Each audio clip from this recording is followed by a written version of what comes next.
Un restaurant familial bloqué pendant le tournage de Gran Torino. La propriétaire perdait de l'argent, suppliant l'équipe de bouger. Ils ont refusé. Clint Eastwood l'a appris, a réécrit le scénario du jour au lendemain. Lorsque la propriétaire a regardé la première de Gran Torino 6 mois plus tard, et a vu ce que Clint avait mis dans le film, elle s'est effondrée en larmes dans la salle de cinéma. C'était en octobre 2008 et la production de Gran Torino avait investi plusieurs pâtés de maison dans un quartier ouvrier de Détroit.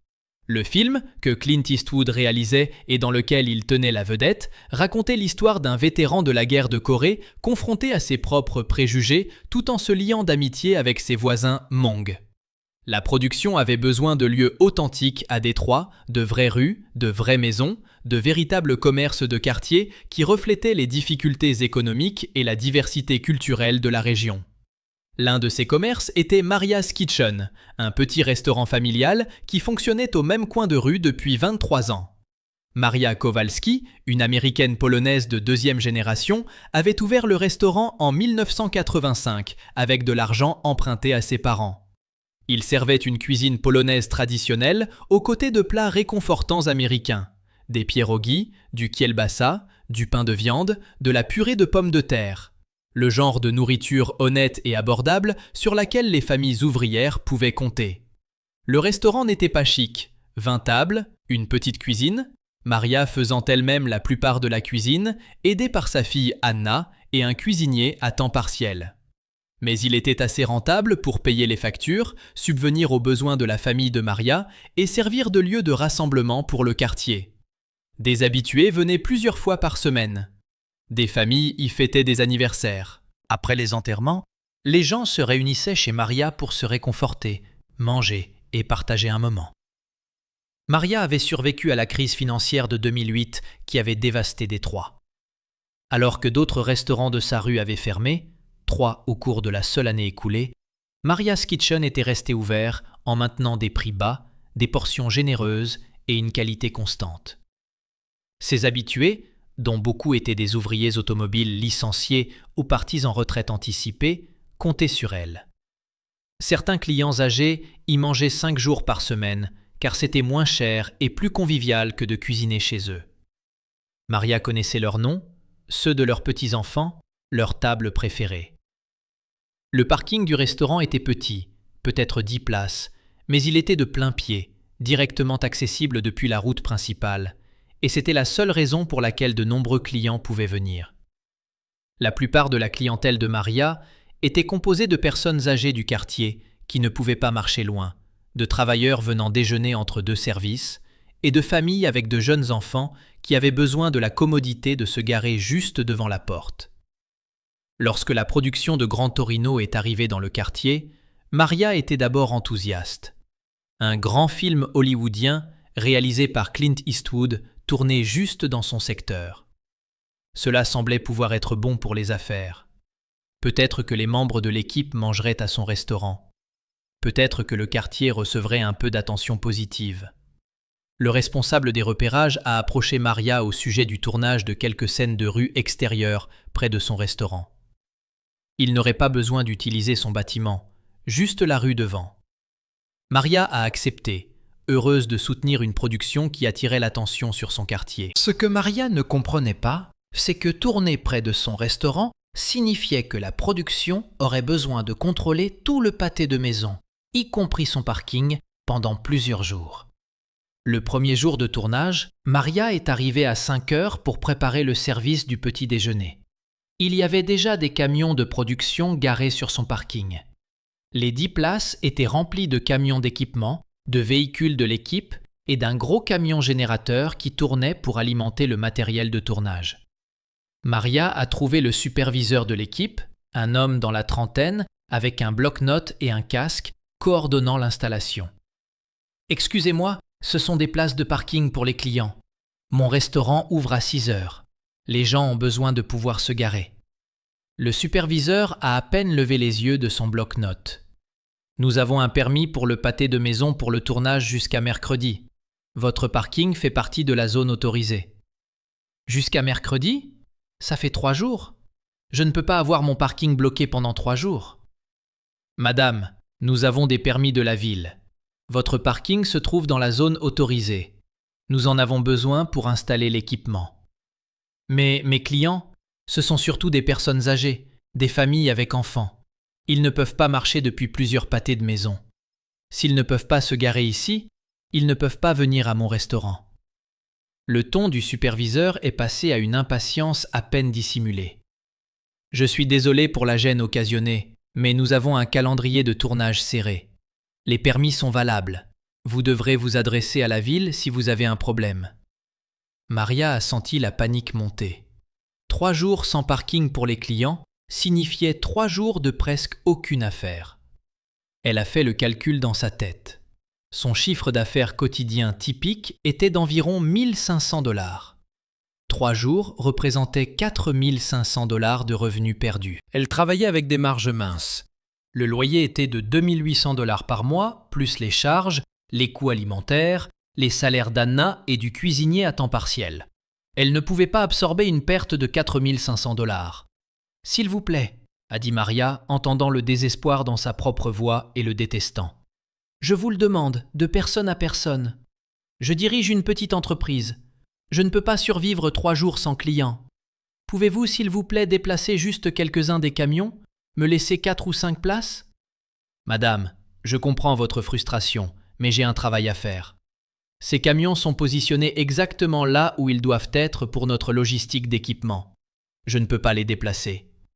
Alors pouvez-vous au moins me dire à quel moment de la journée vous n'aurez pas besoin de toutes les places ? Pendant le déjeuner, peut-être vous pourriez… Nous avons besoin des places toute la journée. Nous tournons plusieurs scènes pendant 3 jours. Je ne peux pas déplacer des camions constamment pour m'adapter à votre emploi du temps. Maria a senti les larmes monter, mais les a retenues. Cela va me ruiner. 3 jours, s'il vous plaît. L'expression du superviseur n'a pas changé. Je suis désolé, mais ma responsabilité est envers cette production, pas envers les commerces locaux.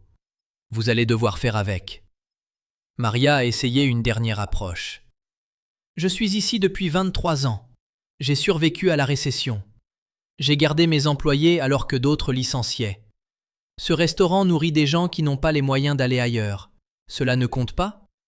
Le superviseur l'a finalement regardé directement, mais son expression ne montrait aucune sympathie. Écoutez, je comprends. Mais j'ai 80 membres d'équipe qui comptent sur moi pour maintenir ce tournage dans les délais. Je ne peux pas résoudre votre problème, c'est la réalité.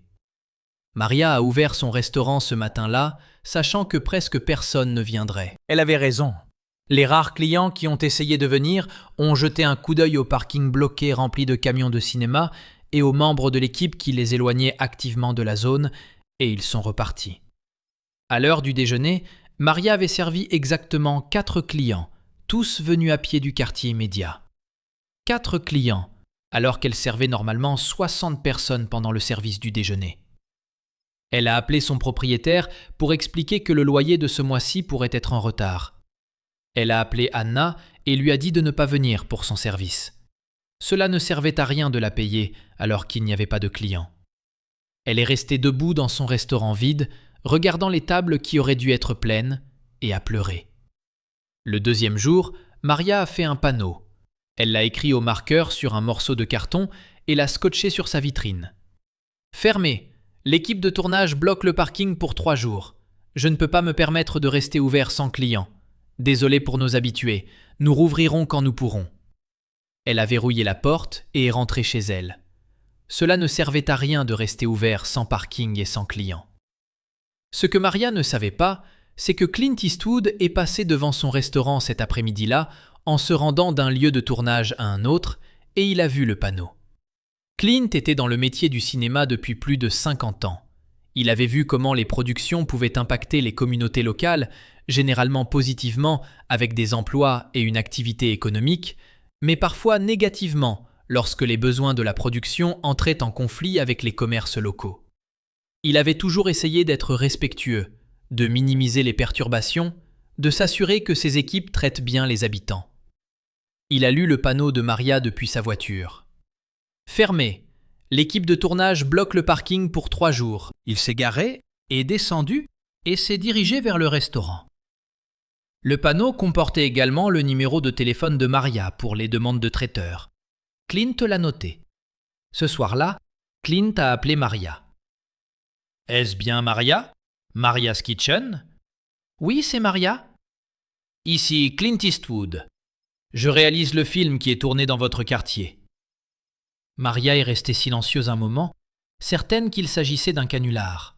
« C'est vraiment vous? » ?»« Moi-même, oui. J'ai vu votre panneau. Je veux entendre ce qui s'est passé. Dites-moi tout. » Maria, encore à moitié convaincue que c'était une mauvaise blague de mauvais goût, expliqua le parking bloqué, les 3 jours de chiffre d'affaires perdus, le superviseur de l'équipe qui avait refusé d'aider, les 4 500 $ qu'elle allait perdre, le loyer qu'elle ne pourrait pas payer, la possibilité qu'elle doive fermer définitivement parce que 3 jours de revenus perdus pourraient entraîner une situation financière impossible. Clint écouta sans l'interrompre. Lorsque Maria eut fini, il dit « Premièrement, je suis désolé. Cela n'aurait pas dû arriver. Deuxièmement, je vais arranger ça. Troisièmement, j'ai besoin que vous me croyiez que c'est bien Clint Eastwood qui appelle, et non quelqu'un qui vous fait une farce, parce que ce que je m'apprête à vous dire va sembler trop beau pour être vrai. » « D'accord, » dit Maria hésitante. « Demain matin, vous allez recevoir un chèque de la société de production pour 4 500 $ afin de couvrir vos revenus perdus. C'est la solution immédiate. Ce n'est pas tout. Vous recevrez également un chèque de ma part personnellement pour 3 mois de votre loyer. Considérez-le comme des excuses pour la perturbation et comme une garantie que vous ne subirez pas de stress financier à cause de cette situation. » Maria pleurait maintenant. « Pourquoi feriez-vous cela? Vous ne me connaissez même pas. » « Parce que mon équipe a perturbé votre entreprise et cela fait de ma responsabilité d'arranger les choses. Mais il y a encore une chose. Je réécris une partie du scénario ce soir. Je vais ajouter une scène qui se déroule dans un restaurant polonais du quartier et je vais la tourner dans votre restaurant. Votre restaurant sera dans le film. Vous serez payé pour l'utilisation du lieu et vous aurez un crédit à l'écran. Quand ce film sortira, les gens verront Maria's Kitchen dans Grand Torino. » Maria ne pouvait pas parler. Elle pleurait trop fort. « Maria, j'ai besoin que vous fassiez une chose pour moi. Demain, ouvrez votre restaurant. Même si vous n'avez pas de clients à cause du problème de parking, ouvrez-le. Toute mon équipe va déjeuner et dîner chez vous pendant les 3 prochains jours. Je le rends obligatoire. Tous ceux qui travaillent sur cette production mangent chez Maria's Kitchen. Vous aurez plus d'affaires ces 3 jours que normalement. » Je ne peux pas croire que ce soit réel. Croyez-le, ouvrez demain, attendez les chèques et préparez-vous à être dans un film. La conversation a duré 23 minutes. Clint a posé des questions sur ses habitués, sur les plats qu'ils aimaient, sur depuis combien de temps elle était dans le métier. Il a posé des questions sur Anna, sur si elle voulait continuer dans la restauration. Il a posé des questions sur le quartier, sur la façon dont la récession avait affecté ses clients. Il écoutait comme s'il avait tout son temps, même si Maria savait qu'il était en plein milieu du tournage d'un film important. Avant de raccrocher, Clint a dit quelque chose que Maria n'oublierait jamais. « Vous savez ce que j'aime dans cette histoire? Vous n'avez pas menacé de poursuivre. Vous n'avez pas appelé les médias. Vous avez simplement affiché un panneau honnête expliquant votre situation. C'est de la dignité. C'est le genre de personne que je veux aider. » Le lendemain matin, Maria est arrivée à son restaurant à 5 heures, pas encore totalement convaincue que l'appel téléphonique avait été réel. À 6 heures, un coursier est arrivé avec 2 chèques. Un de la société de production pour 4 500 $. Un de Clint Eastwood personnellement pour 8 400 $. 3 mois de son loyer, exactement comme il l'avait dit. À 11h30, la première vague de membres de l'équipe est arrivée pour le déjeuner. À midi, chaque table était pleine. Ils sont venus par vagues tout au long de la journée. Maria a servi plus de repas ce jour-là que n'importe quel autre jour dans l'histoire de son restaurant. Les membres de l'équipe étaient respectueux, généreux en pourboire et vraiment appréciatifs de la nourriture. Le deuxième jour, Clint est venu avec plusieurs membres de l'équipe. Il s'est présenté correctement à Maria, a rencontré sa fille Anna et a mangé des pierogies tout en discutant de la scène qu'il avait écrite. C'est un moment où Walt, mon personnage, va dans un restaurant du quartier pour la première fois depuis des années. Il s'isolait et cela fait partie de son retour vers la communauté. C'est une petite scène, peut-être 3 minutes. Mais elle est importante et elle doit être authentique. Votre restaurant est authentique. 2 semaines plus tard, Ils ont tourné la scène. Clint, dans le personnage de Walt Kowalski, assis dans Maria's Kitchen, servi par Anna qui avait un petit rôle parlant, entouré des vraies tables, du vrai décor, de la vraie atmosphère du restaurant de Maria, ouvert depuis 23 ans. Maria a fermé un jour pour le tournage. Elle a reçu 5 000 $ pour l'utilisation du lieu, plus des droits de diffusion. Le nom de son restaurant est apparu au générique. 6 mois plus tard, décembre 2008, Grand Torino est sorti. Maria et Anna sont allées au cinéma à Détroit pour la première. Lorsque la scène dans Maria's Kitchen est apparue à l'écran, Clint Eastwood assis à l'une de ses tables, la caméra panoramique sur l'intérieur de son restaurant, sa fille Anna le servant, Maria s'est effondrée en larmes dans la salle de cinéma. Ce n'était pas seulement que son restaurant était dans un grand film, c'était ce que la scène représentait. Dans un film sur les préjugés, l'isolement et la communauté, Clint avait choisi son restaurant, une véritable entreprise familiale d'immigrés, pour représenter le genre d'endroit authentique de quartier qui relie les gens. Les spectateurs autour de Maria ont remarqué qu'elle pleurait. Une femme assise à côté d'elle a chuchoté « Ça va ?» Maria, incapable de parler, a simplement pointé l'écran. Anna, assise de l'autre côté, a expliqué « C'est notre restaurant, c'est la place de ma mère. Nous regardons notre vie à l'écran. » La femme a écarquillé les yeux. « C'est votre restaurant ? Oh mon Dieu, c'est incroyable !» Lorsque le générique a défilé et que Maria's Kitchen est apparu à l'écran, la moitié de la salle savait qu'elle était assise à côté de la véritable propriétaire. Les gens ont approché Maria après, la félicitant, demandant où se trouvait le restaurant, promettant de venir. Après la sortie de Grand Torino, Maria's Kitchen est devenue une destination touristique. Les fans du film venaient à Détroit spécifiquement pour manger au restaurant de Grand Torino. Maria a dû embaucher 2 employés supplémentaires pour faire face à l'augmentation de l'activité. Elle a été présentée dans des reportages d'actualité locale, des blogs culinaires et des guides touristiques de Détroit. Les revenus du restaurant ont augmenté de 40% l'année suivant la sortie du film. Maria a pu acheter le bâtiment qu'elle louait, assurant ainsi l'avenir de son entreprise de façon permanente. Mais plus que le succès commercial, Maria chérissait ce que Clint avait fait sur le plan humain. Il avait vu son panneau, compris sa crise, et avait répondu non seulement par une compensation minimale, mais par une générosité qui a complètement transformé sa situation. Des années plus tard, lorsque des journalistes ont interrogé Maria à propos de Clint Eastwood, elle leur racontait toute l'histoire. Il n'avait pas besoin de faire tout cela. La production avait des permis. Légalement, ils étaient dans leurs droits. Mais il a choisi de voir l'impact humain, pas seulement la permission légale. Il a transformé ce qui aurait pu être la fin de mon restaurant en le début de ses meilleures années. C'est le genre d'homme qu'il est. Maria a gardé le chèque personnel de Clint, non encaissé, encadré sur le mur de son bureau. À côté, il y avait une photo de la première et une image du film montrant son restaurant. Et elle a conservé une note manuscrite que Clint lui avait envoyée après le tournage. Maria, merci pour votre patience, votre hospitalité et pour nous avoir permis de faire partie de votre histoire. Votre restaurant représente le genre d'espace communautaire authentique qui fait fonctionner les quartiers. Je suis honoré qu'il fasse désormais partie de ce film, Clint. Si cette histoire de parking bloqué devenant une scène de film, de crise de 3 jours transformée en héritage permanent, et de la façon dont un réalisateur a choisi de voir le coût humain de la logistique de production et d'y répondre à la fois par une compensation et une inclusion créative, vous a ému, abonnez-vous et appuyez sur le bouton « J'aime ».